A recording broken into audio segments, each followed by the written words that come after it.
নমস্কার প্রিয় দর্শক মণ্ডলী, আপনারা দেখছেন easy online Bangla YouTube channel. বন্ধুরা, আমরা আপনাদেরকে সরাসরি জানিয়ে দেব যে ঘূর্ণিঝড় রেমাল এখন ঠিক কোন জায়গাটায় অবস্থান করছে এবং কোথায় কোথায় তার তাণ্ডব লীলা চালাচ্ছে, সমস্ত কিন্তু আপনাদেরকে বিস্তারিত জানিয়ে দেব। তাই অবশ্যই ভিডিওটি শেষ পর্যন্ত দেখতে থাকবেন। বন্ধুরা, আপনারা দেখতেই পাচ্ছেন অলরেডি কিন্তু ঘূর্ণিঝড় রেমাল আমাদের যে বঙ্গোপসাগর রয়েছে সেই বঙ্গোপসাগর থেকে কিন্তু সমুদ্রপৃষ্ঠ থেকে কিন্তু ভূপৃষ্ঠের দিকে কিন্তু অগ্রসর হয়ে গেছে। আপনারা এখানে দেখতেই পাচ্ছেন হলদিবাড়ি এবং কলাপাড়া, বরিশাল, খুলনা এসব জায়গাগুলো দেখতেই পাচ্ছেন আপনারা। এখানে কিন্তু প্রচুর পরিমাণে কিন্তু ঝড় বৃষ্টি কিন্তু শুরু হয়েছে। আপনারা এখানে দেখতেই পাচ্ছেন ঝড় শুরু হয়েছে এবং বজ্রবিদ্যুৎ সহ বৃষ্টিপাত কিন্তু শুরু হয়েছে এখানে। এছাড়াও এই জায়গাটা দেখতে পাচ্ছেন প্রচুর জোরালো কিন্তু একটা প্রভাব রয়েছে ঘূর্ণিঝড়টার, যেটা হচ্ছে হাবড়া এবং আপনার হচ্ছে চন্দননগর, সাতক্ষীরা। সাতক্ষীরা এই জায়গাটায় বিশেষ করে ঘূর্ণিঝড়ের প্রভাবটা কিন্তু প্রচুর রয়েছে। পাশাপাশি প্রভাব রয়েছে কলকাতা, এছাড়াও শান্তিপুর, কাটোয়া, এই সমস্ত যশোর এই জায়গাগুলোতে কিন্তু প্রচুর পরিমাণে ঝড় বৃষ্টির সম্ভাবনা রয়েছে।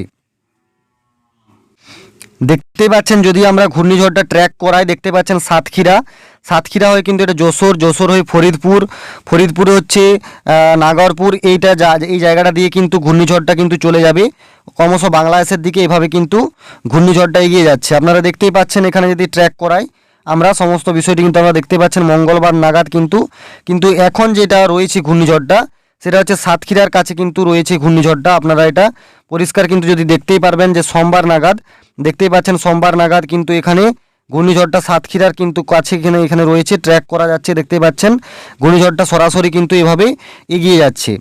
এছাড়াও আমরা বিভিন্ন মডেলে আপনাদেরকে দেখিয়ে দিচ্ছি।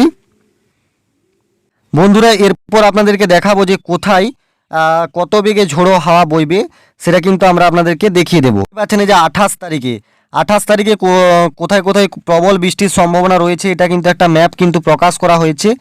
আপনারা এখানে দেখতেই পাচ্ছেন আবহাওয়া সতর্কতার তৃতীয় দিন, তারিখ 28/5/2024।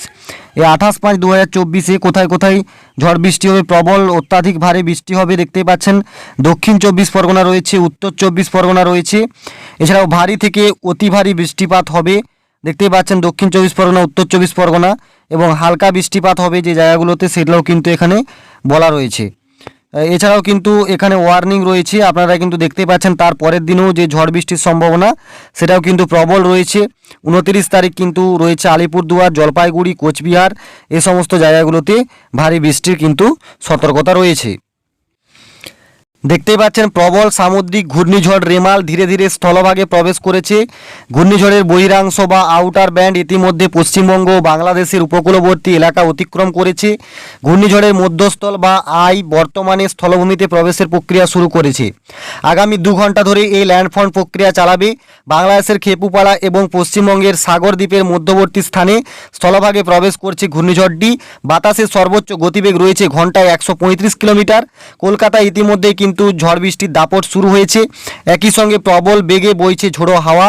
কলকাতা এবং পার্শ্ববর্তী হুগলি, হাওড়া, পূর্ব মেদিনীপুরের ঝড়ের গতি সর্বোচ্চ ঘন্টায় 80 কিলোমিটার। কলকাতায় ইতিমধ্যে বেশ কিছু জায়গায় ঝড়ে গাছ পড়ার খবর মিলেছে। পুরনো এবং দুর্বল বাড়িগুলি থেকে সরিয়ে নিয়ে যাওয়া হয়েছে বাসিন্দাদের। এছাড়াও বিদ্যুৎ ভবনের কন্ট্রোল রুমের উপস্থিত রয়েছেন বিদ্যুৎ মন্ত্রী অরূপ বিশ্বাস। নবান্নে চালু হয়েছে কন্ট্রোল রুম, এর নাম্বার হচ্ছে 1070 এবং 033221435526। ঝড়ের দাপটে সাগর, নামখানা, কাকদ্বীপ, পাথর প্রতিমা, গোসাবায় প্রচুর গাছ ভেঙে পড়েছে। অবরুদ্ধ হয়েছে রাস্তাঘাট। সিভিক ডিফেন্সের কর্মীরা পড়ে যাওয়া গাছ কাটার কাজে হাত লাগিয়েছেন। বিদ্যুৎবিহীন জেলার বিস্তীর্ণ অংশ হেমনগর, আতাপুর, কুমারমারিতে বাঁধ ভেঙে জল ঢুকেছে। কালিন্দী নদীর বাঁধ উপচে হিঞ্জলগঞ্জের শামসের নগরে জমিতে জল ঢুকতে শুরু করেছে এবং সমুদ্রে ব্যাপক জলোচ্ছ্বাস কিন্তু ইতিমধ্যে দেখা দিয়েছে। দেখতেই পাচ্ছেন যে বুলেটিনটি প্রকাশ করা হয়েছে, সেখানে রিমালের যে সতর্কবার্তা সেটা কিন্তু লাল সতর্কবার্তা আপনাদেরকে জানানো হয়েছে। এবং লাল সতর্কবার্তা দেখতে পাচ্ছেন 26-27 মে 2024 মধ্যে জেলার অধিকাংশ স্থানে মাঝারি বৃষ্টিপাত হতে পারে দক্ষিণবঙ্গের, এবং বৃষ্টিপাতের সতর্কতা রয়েছে। লাল সতর্কতা রয়েছে 26 তারিখ।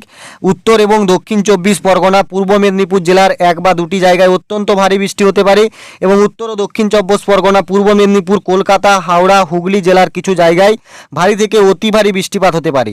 এছাড়াও কমলা সতর্কতা রয়েছে, যেটা প্রস্তুত থাকতে বলা হয়েছে। পশ্চিম মেদিনীপুর, নদিয়া, পূর্ব বর্ধমান জেলার 1 বা 2 জায়গায় ভারী থেকে অতি ভারী বৃষ্টি হওয়ার সম্ভাবনা রয়েছে। 27 তারিখে দেখতে পাচ্ছেন লাল সতর্কতা রয়েছে, যেটা হচ্ছে নদিয়া, মুর্শিদাবাদ জেলার 1 থেকে 2 জায়গায় অতি ভারী সহ বৃষ্টিপাত হতে পারে।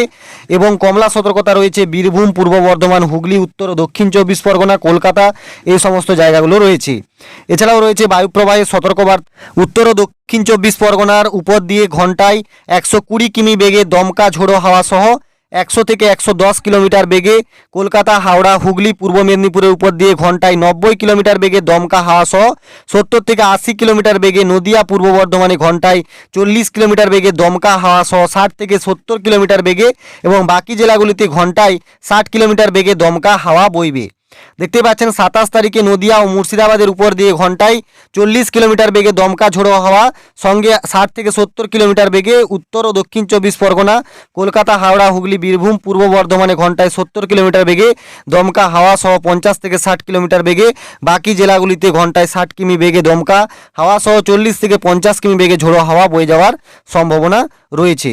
এছাড়াও 28 তারিখে রয়েছে লাল সতর্কবার্তা। কোচবিহার, জলপাইগুড়ি, আলিপুরদুয়ার জেলায় 1 জায়গায় বা 2 জায়গায় অত্যন্ত ভারী বৃষ্টি রয়েছে।